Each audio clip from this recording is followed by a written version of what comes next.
Alright folks, for the first aid portion of this video, I'm going to be speaking more generally about first aid.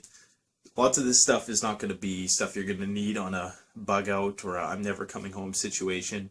Depending on your health condition though, you may need some of these items. Like you see here, here's a blood pressure cuff. Depending on what if you're a person who has high blood pressure, that might be something you'd want to have around.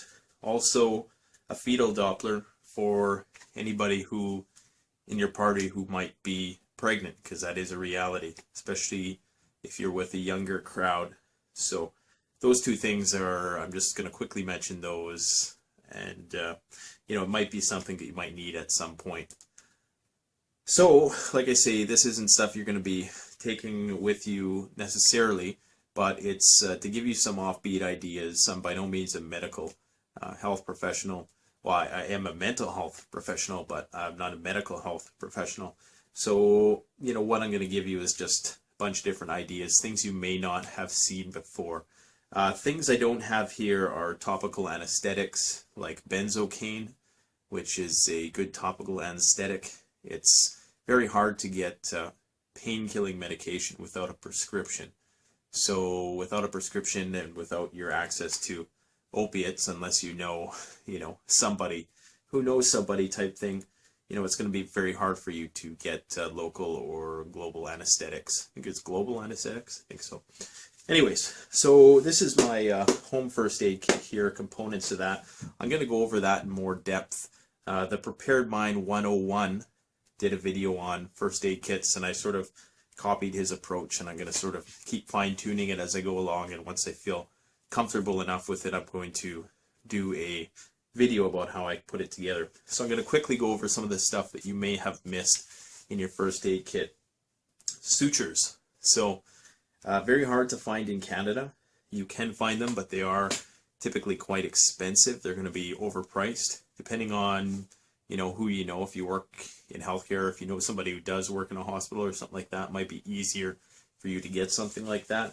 I had to order these online from a company on the internet. So, but sutures definitely essential. Steri-Strips, if you don't have sutures, then Steri-Strips may come in handy.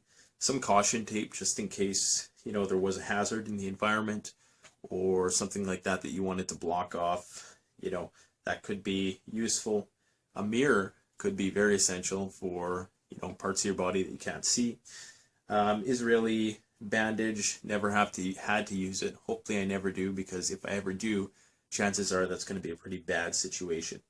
Oregano oil or even thieves oil have been known to have immune boosting properties. Look into different oils for the treatment of different ailments that you might have. Oregano oil is pretty good. It doesn't really taste that great, but apparently it's supposed to boost your immune system. I'm not too sure how that works. So N95 masks for, just if you ever needed to if there was a pandemic or something like that. Curad makes the only antiviral face masks available on the market. I did a review of these back when, and it inactivates 99.99% of the viruses. A SAM splint, you could always improvise a splint with paracord and some wood, or tape and some wood, duct tape and some wood, but the SAM splint would be a nice thing to have if you ever did twist an ankle or something like that. CPR respirator mask would be very useful, be a lot easier than having to go mouth to mouth, although if you had to do that, you have to do that, right? Some biohazard stickers, if there was a nasty outbreak and you were bugging out and you needed to label things a certain way. Antibiotic ointment is definitely essential. Polysporin is worth its weight in gold. In the bush, some antibacterial first aid lanacane spray, some aqua tabs in case you needed to immediately disinfect water and make chlorine.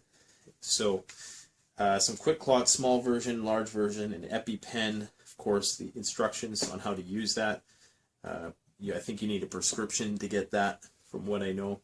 Hydrogen peroxide, vitamin C, vitamin B, both water-soluble vitamins that you don't have to worry about overdosing on.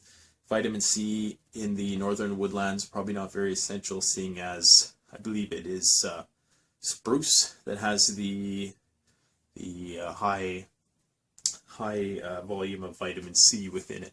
So you're never going to really be without vitamin C. But vitamin B and all its various forms, so you're going to want to get a B complex. It has all the different types of vitamin B. I think there's 12 or something like that. You're going to want that because that's going to be just a very essential nutrient to have. Vitamin D also, because of these short days and the lack of sunlight. Just a general multivitamin, you know, would be beneficial. I have here, this is Diphenhydramine Hypochlorite.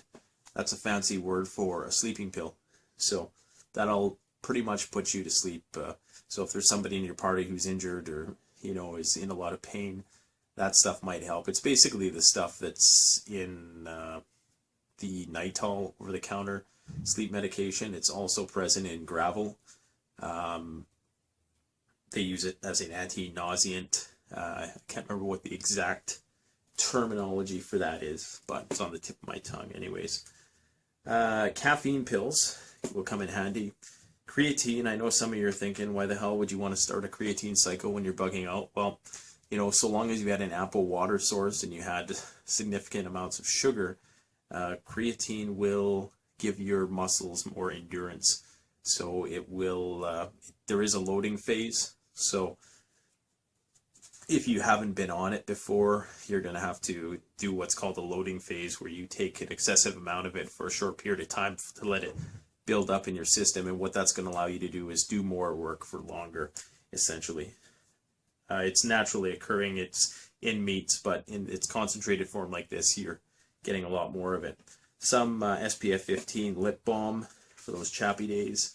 Some blister medic, triangular bandage, FR1 Maxpedition medical pouch with a bunch of different doodads in it. All the basic, you know, stuff, band-aids, shit like that. Sol bivy sack, and I think that's pretty much, you know, all I would really contribute to the first aid portion of my bug out sled. But I'm definitely not going to be bringing all of this stuff. I just show it as with the hopes that, you know, maybe there was something here that you didn't think about. And if I can help one person make some helpful additions to their medical pouch, then it was worth it.